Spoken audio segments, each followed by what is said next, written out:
سڵاوتان لێبێ بینەرانی وێزگە نیوز هاتووینەتەنە هاوڵاتیان دەمانەوێت سەبارەت بە میدیای کوردی پرسیاریان لێ بکەین میدیای کوردی چۆن هەڵدەسەنگێنن و تا چەند بڕوایان بەو زانیاریانە هەیە کە بڵاو دەکرێنەوە و جێگەی متمانەی ئەوانن بینەرمان بن ڕای هاوڵاتیان وەرئەگرین.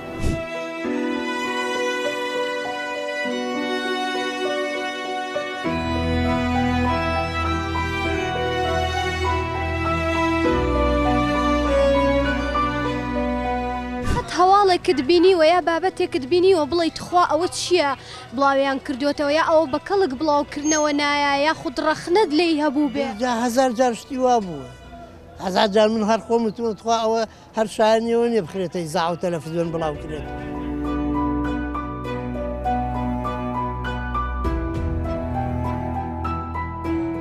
ڕوودا و شتێک بێت بۆ مناڵ باش نییە کوشتن و بڕین و ئەم باز شتێکەوە باش نییە بۆ ماڵ باش نییە بۆ مناڵ بڵین بڵاو بێتەوە لەبەرەی مناڵ فێر نەبێت نەیبینێت.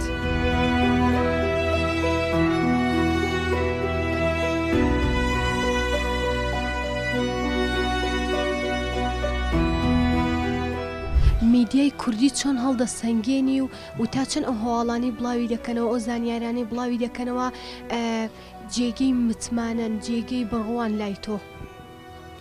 پێشەکی بەخێر بن سەرم سەر چاوم وڵی میدیای کوردی ئەمڕۆ هەموو کەسێ زانێت کە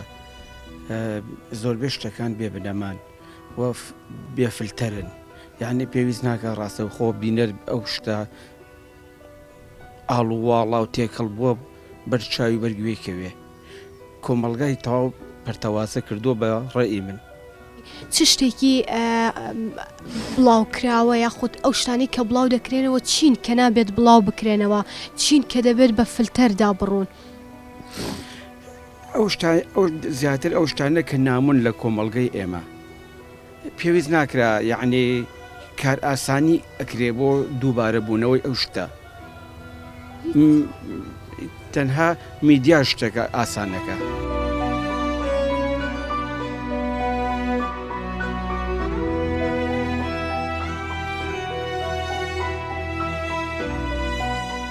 سوشال میدیا ئێستا هەر کەس هەڵەسێ بۆ خۆی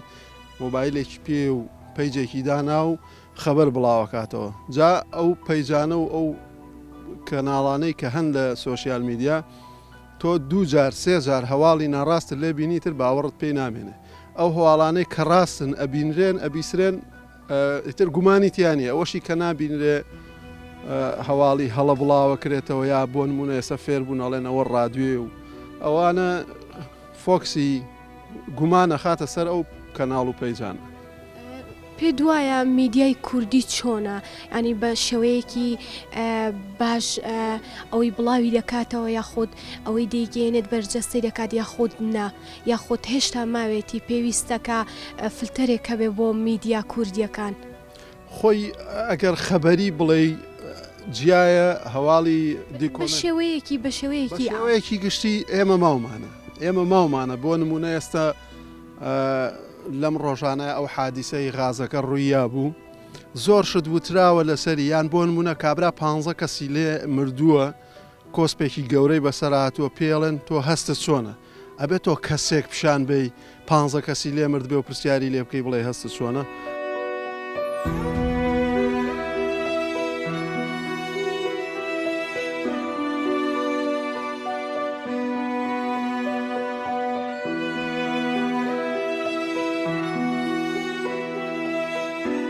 ئەوەی گوێبیستی بوون ڕایبەشێک لە هاوڵاتیان بوو سەبارەت بە میدیا و شێوازی هەڵسەنگاندنیان بۆ میدیای کوردی تا بەرنامەیەکی تر و تەوەرێکی تر بەخواتان ئەسپێرم خواتان لەگەڵ.